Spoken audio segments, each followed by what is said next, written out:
Jamen, vi springer ud i det. Velkommen til.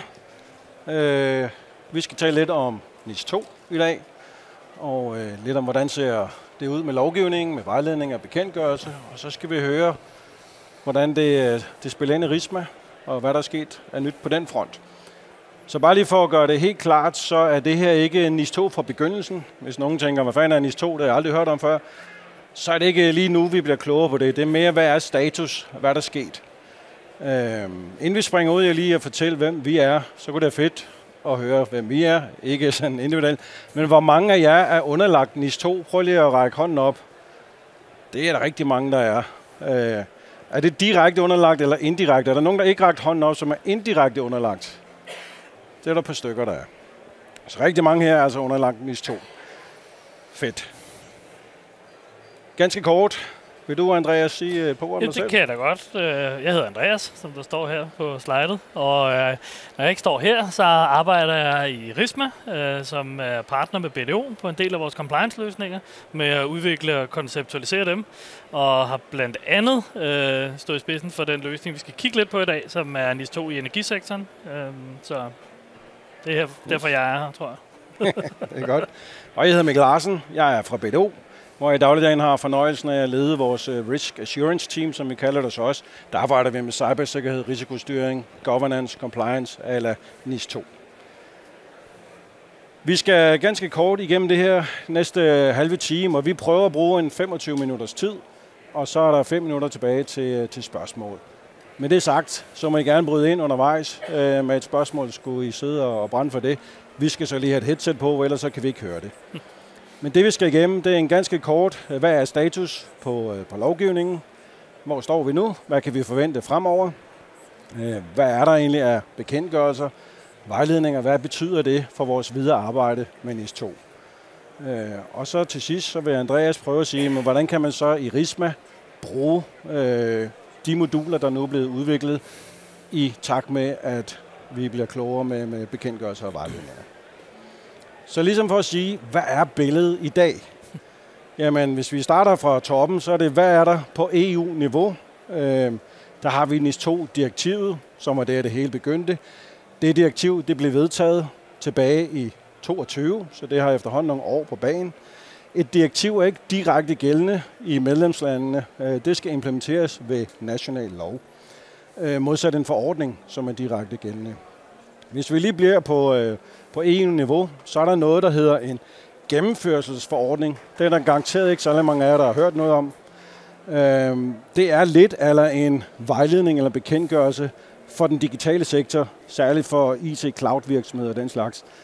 Det er meget godt at kigge i, hvis man hører til den gruppe, altså et eller andet med digital. Det er meget konkret på de her 10 minimumsforanstaltninger. Hvad skal der til for at leve op til dem? Det lugter lidt af noget af det, jeg kommer tilbage til på bekendtgørelserne, men det er altså på EU-niveau. Det er en forordning, det skal man følge, hvis man er i den sektor. Hvis vi hopper ned på nationalt plan, dansk lovgivning, jamen så er NIS 2-loven, den er vedtaget, og det blev den her, jeg kan ikke lige huske datoen, men inden for den sidste uge til 14 dage, så det er ret nyt. Den er så ikke trådt i kraft endnu, altså det er det, der kalder hovedloven. Den træder i kraft 1.7. Der skal vi reelt set efterleve det her, alle os, der nu er underlagt NIS 2. Hovedloven, den dækker ikke alle de her 18 sektorer, som er omfattet af NIS 2. Der er noget, som har sin egen lovgivning. 3 sektorer. Det er energisektoren som den ene. Der er kommet en energilov, som er trådt i kraft og skulle være implementeret den 7.3. For den finansielle sektor, det er ikke rigtig NIS 2, og så alligevel lugter det henad. Det er nemlig noget, der hedder DORA. DORA, den trådte i kraft 17. januar, så der har man skulle være compliant et stykke tid. Og så er der telesektoren, der er faktisk også kommet en lov nu, og den skal også være implementeret 1.7. Så det er på lovgivningen. Så skal vi rigtig gerne blive lidt klogere på, hvad fanden skal vi egentlig med det her lov, altså hvordan skal vi tolke det, for loven er ikke super præcis. Den danske regering har længe sagt, at vi kommer til at læne os op af direktivets minimumforanstaltninger. Det har de også gjort. Men vi afventer bekendtgørelser. Hvis vi tager hovedloven, så er der pt. Ikke nogen bekendtgørelser. Hvis vi tager energisektoren, så er der kommet en bekendtgørelse, som er ret præcis, som fortæller, hvad er det, man skal gøre, ud fra hvad er de her enkelte krav, der nu står i loven. Det kommer jeg lidt tilbage til. Vejledninger, jamen det har vi også til gode at se. Og så alligevel er der lige sket noget. Jeg ved ikke, hvor mange af jer, der hørte i morges. Ministeren var ude at annoncere. Der er nu kommet 2 vejledninger. I kan finde dem inde hos Center for Cybersikkerhed. Den ene vejledning, den går på anvendelsesområdet, altså hvem er omfattet af NIS 2. Og den anden, den går på ledelsens rolle og ansvar. Og det er et rigtig godt sted at starte. Det er super fedt, der er kommet en vejledning der. Tag fat på den. Det er relativt nemt læseligt, men det her, det skal forankres i ledelsen. Så det er der, vi er. Det er sådan, billedet er lige nu. Man må forvente, at det går lidt stærkere fremadrettet, når vi nu har energibekendtgørelsen. Den kan være god at læne sig op af. Nemt for alle de andre myndigheder at kigge ned i den. Copy-paste noget af det.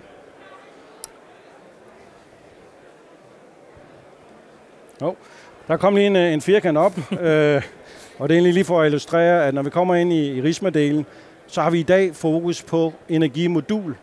Netop fordi I kan se, at det her det blev vedtaget i marts, så vi har haft noget tid at arbejde med et energimodul i RISMA og kunne implementere alle de krav, der er der. Det kommer Andreas tilbage til senere. Og det er sådan set også min forventning, at vi kommer til at udvikle løsninger til langt de fleste af de her, NIS 2-sektorer, eller de sektorer, der er omfattet, men nu har vi fået lov til at øve os på den her først. Hvis jeg ganske kort skal sige, hvad er forskellen? Vi starter med et direktiv, som jeg nævnte, men det er ikke bindende i det enkelte land. Det er en målsætning, et direktiv. Det enkelte land skal finde ud af, hvordan lever de op til de målsætninger, der står i direktivet. Det skal implementeres ved lov. Det er nu sket med NIS 2 hovedloven og de her 3 underlove, jeg nævnte lige før. Og så er der en bekendtgørelse. En bekendtgørelse, den understøtter og uddyber en af kravene, der er i loven. Den skal ikke vedtages i Folketinget på samme måde, som loven skal, men den er lige så gældende og forpligtende for os alle sammen. Så det er bare sådan en ganske overordnet indflyvning til, hvad er forskellen på lovgivningen. Der er kommet en ny bekendtgørelse, som er i høring. Og høring, det betyder, at den bliver sendt ud til alle relevante parter, der nu kan have en god holdning til det her. Så det er ikke endelig vedtaget. Jeg tror nu nok, og det står for egen regning, at det her det kommer til at gælde. Og det går på, det er at sige, hvad er det egentlig for nogle styrelser, som har ansvaret for de forskellige sektorer, der er omfattet af NIS 2.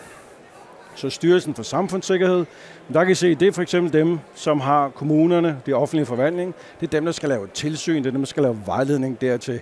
Og en lang række andre. Jeg kan ikke stå og læse dem alle sammen nu, så flyver tiden. Men I kan se det ganske kort. I kan lige få 10 sekunder til at se, om I kan finde jer selv. Og ellers så får I selvfølgelig de her slides efterfølgende. Men der er nu sat navn på, hvad er for nogle styrelser, der kommer og laver tilsyn med os. Og hvem er det, man kan ringe og stille spørgsmål til. Det er et stort fremskridt, hvis I spørger mig.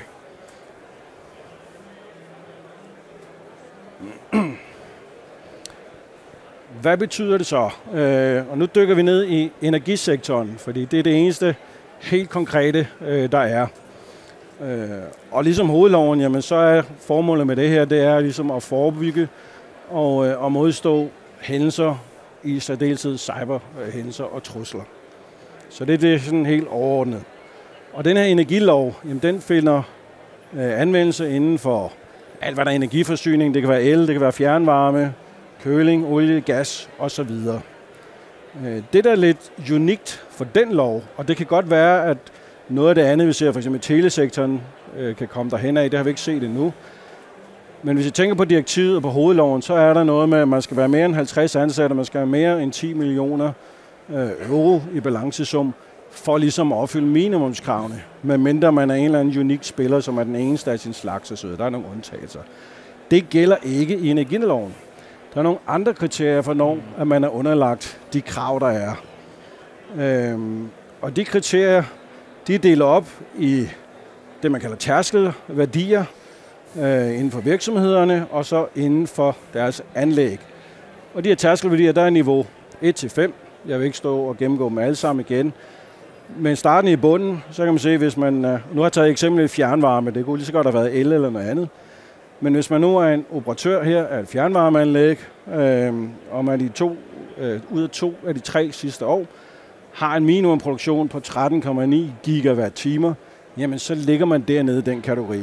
Og så fremdeles opad. Jo højere op man kommer, jo flere krav er der. Niveau 1 dernede skal nærmest ikke efterleve noget som helst. Nogle små ting i hvert fald. Niveau 2, så begynder man at skulle noget. Men niveau 2, der er kun et tilsyn fra styrelsen hver 6. år. Og så fremdeles op til det øverste niveau, jamen der er både proaktiv tilsyn og minimum en gang om året. Så det er et lidt andet regime for, hvornår man er omfattet, end det vi er vant til at se. Så det er det eneste, der adskiller sig lidt fra hovedloven, og det vi ellers altid har snakket om, hvornår er man omfattet.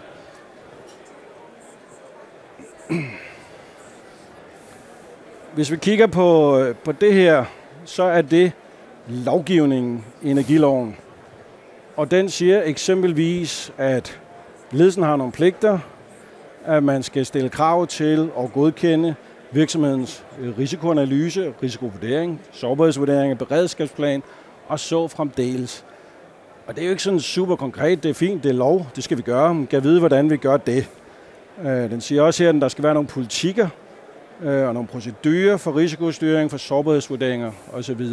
Igen er det lidt, det er et fint krav, men hvordan gør vi?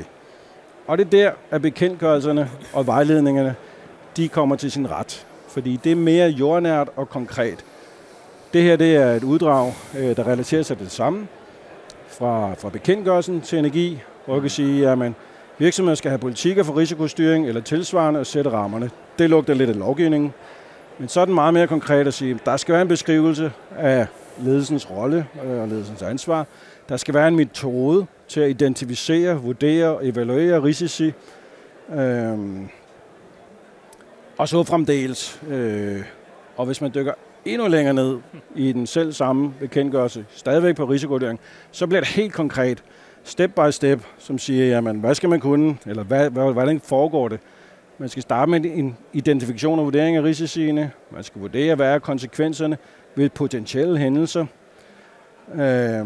Og ikke i forhold til virksomheden, men i forhold til samfundet, som det er NIS 2 går ud på. Man skal have en handleplan. Hvad er det for nogle foranstaltninger, man har for at mitigere de her ting? Og jeg kan stå og læse op, det er ikke så skægt for os alle sammen. Der er også noget, man kalder et ROS-katalog, altså risikokatalog i energisektoren, som man også skal forholde sig til. Så det her det er meget jordnært, meget konkret, og det er nok det, vi alle sammen har efterspurgt. Hvis man læser det her, og man har en lille smule forhåndsviden til risikostyring, så er der ikke noget nyt. Det er risikostyring, helt klassisk A til Z, det her. Men det er præciseret, hvad man skal gøre. Og hvor vil jeg hen med den pointe? Rigtig mange af de kunder, jeg snakker med i dagligdagen, der siger, at vi afventer lige at gå i gang, indtil der ligger en vejledning, indtil der ligger en bekendtgørelse. Og det er jeg ikke enig i.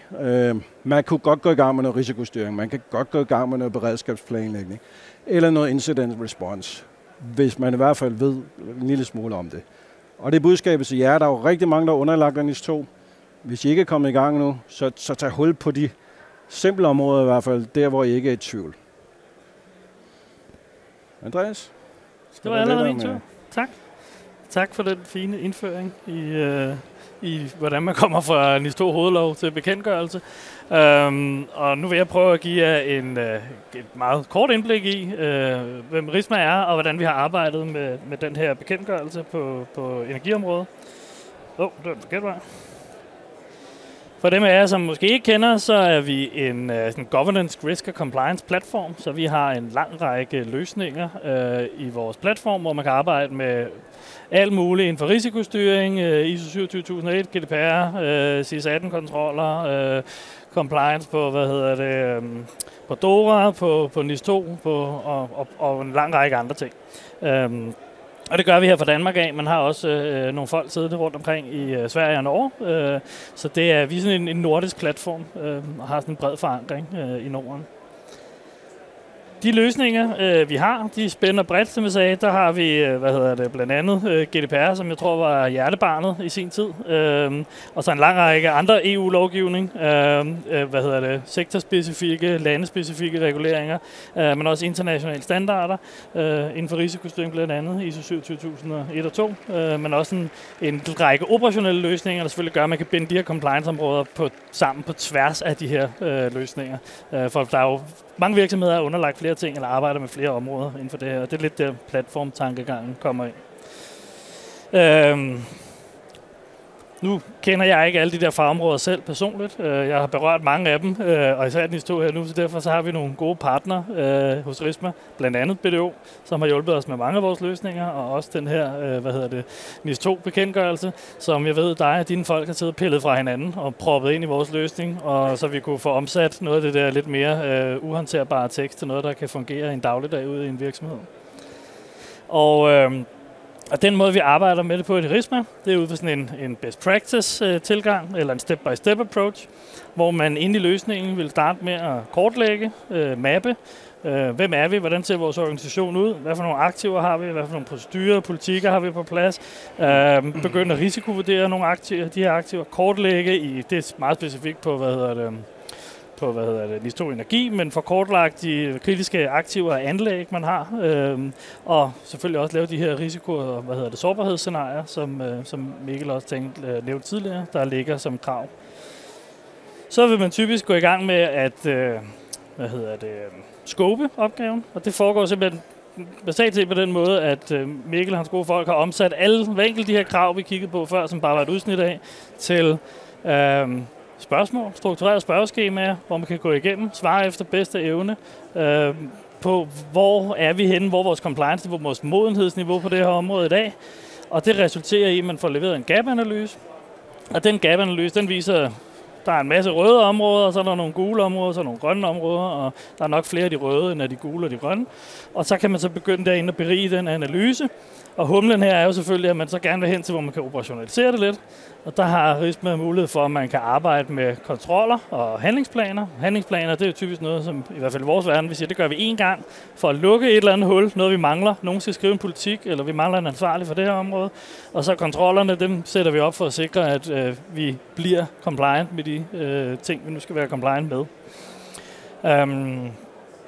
Og selvfølgelig den sidste ting, det er dokumentation og rapportering, og det kan jo både være intern ledelsesrapportering, hvor er vi henne, hvor langt er vi fra at komme i mål med det her område, til ekstern rapportering, hvis man kommer op og spurgt af myndighederne, hvad gør I på det her område, hvordan ser jeres kontrolrammeværk ud på NIS 2. Og så har jeg taget nogle screenshots af løsningen med, så I kan se, at det findes i virkeligheden. Det er et eksempel på, hvordan man kunne gå i gang med at mappe sine kritiske aktiver, hvis man var en energivirksomhed. Og herinde i løsningen, der vil man så kunne sige, jamen vi er måske i elsektoren, vi har en række anlæg, som befinder sig rundt omkring i landet. De anlæg, de er understøttet af nogle assets, nogle aktiver, det kan være netværk, det kan være systemer, det kan være personale, personer. Man kan mappe det ud til at sige, og hvilke risici,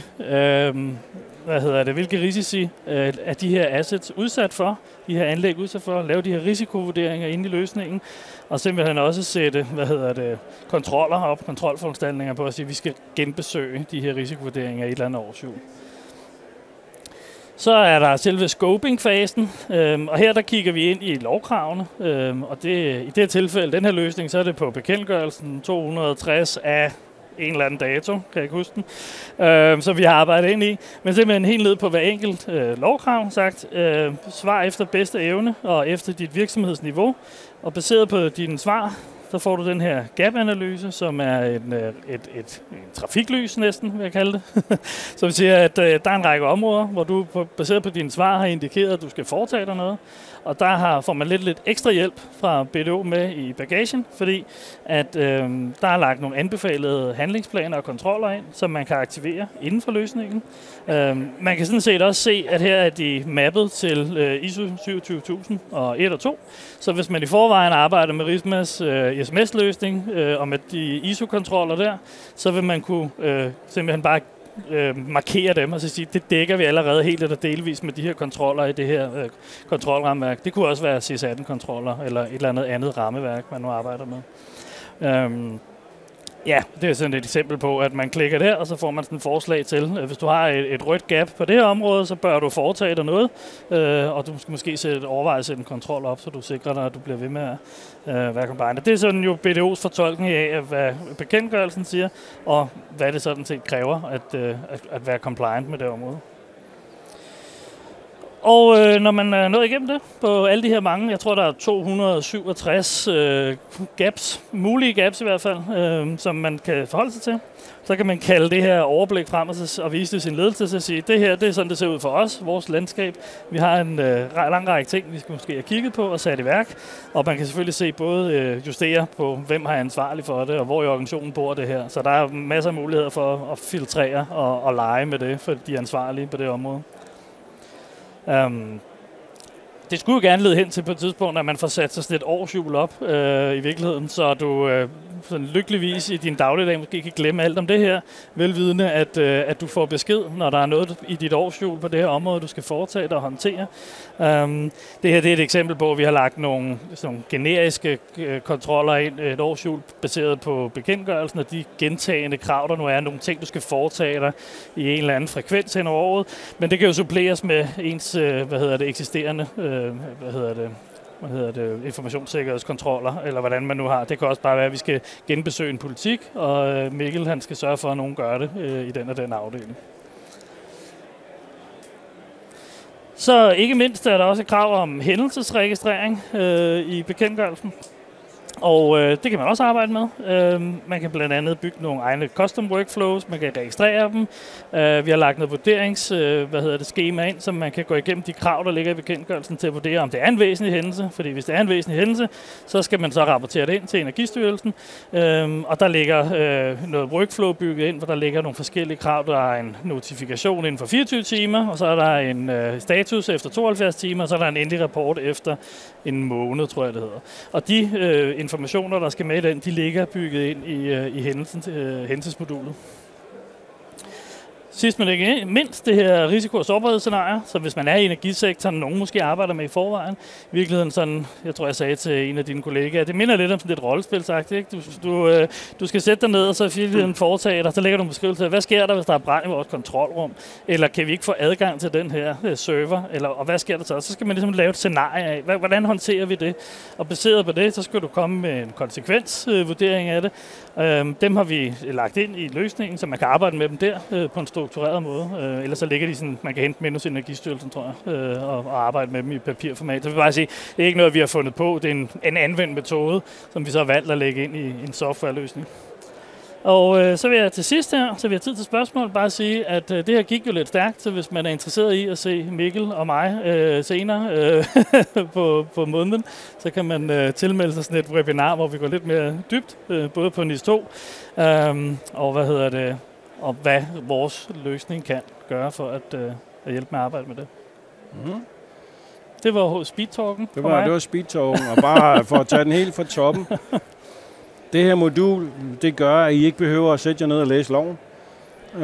Fordi alle de spørgsmål, alle de krav, der eksisterer, alt det, I skal leve op til, det fremgår derinde. Man kan måske også godt få indtryk, når man nu ser den her fine præsentation, at vi skal alt det her igennem, og vi skal bare sige, ja, nej, det har vi helt eller delvist, og hvis vi ikke har det, så skal vi arbejde med det. Husk nu på, det hele er selvfølgelig risikobaseret. Mm. Så der kan godt være, der er nogle krav, der er listet op, men hvis det ikke er relevant for jer, eller det ikke er samfundskritisk, så er der altså helt legalt at implementere det, eller lade være at implementere det.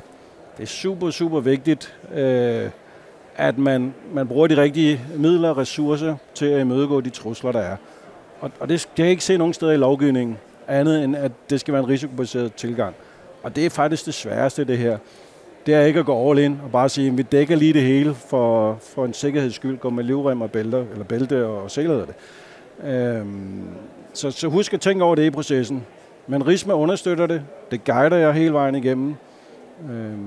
Jeg tror, det er det, du viste meget detaljeret i virkeligheden. Ja, og det var selvfølgelig et meget lineær proces, og det er det selvfølgelig ikke i virkeligheden. Og så tror jeg egentlig også, som du selv siger, der handler det som om at kunne bruge RISMA til også at dokumentere de beslutninger, man tager undervejs, og hvorfor er noget, vi vurderer det her til at være den risiko, det er det, vi fokuserer på. Og det er jo det, der er et godt værktøj til, at du kan kalde frem og have nogle kvalificerede diskussioner internt i styregrupper og med ledelsen omkring, hvorfor vælger vi at gøre det på den her måde, og hvad er det for et risikoniveau, vi anlægger. Og det gode er, når man har sat det hele op, så kan det leve, det kan automatisere workflowet. Kontroller bliver levende, de bliver pushet ud, når de nu skal laves af en eller anden kontrolejer. Man kan dokumentere det.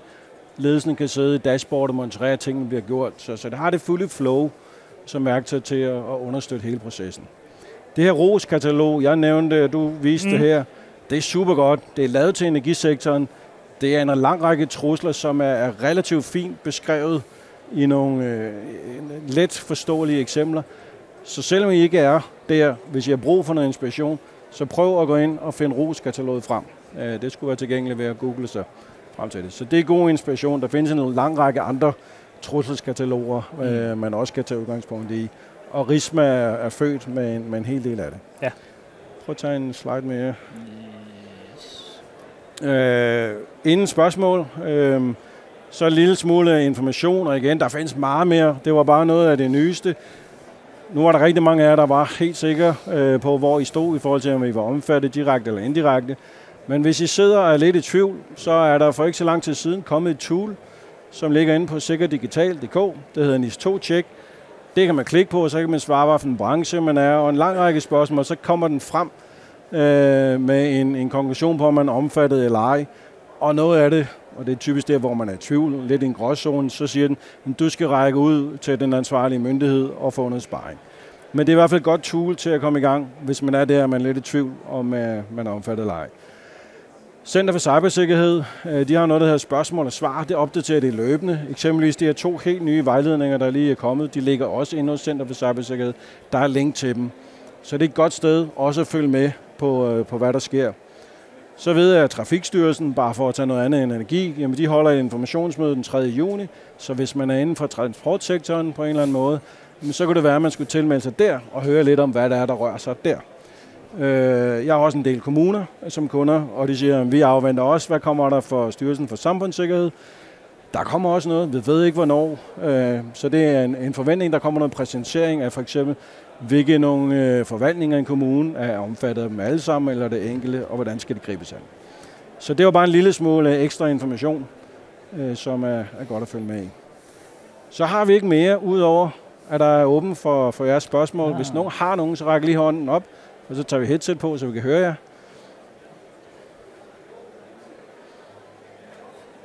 Det var der ikke. Så tror jeg bare, at vi vil takke for jeres fantastiske fremmøde på en solrig dag. Ja, mange tak. Ha' det godt.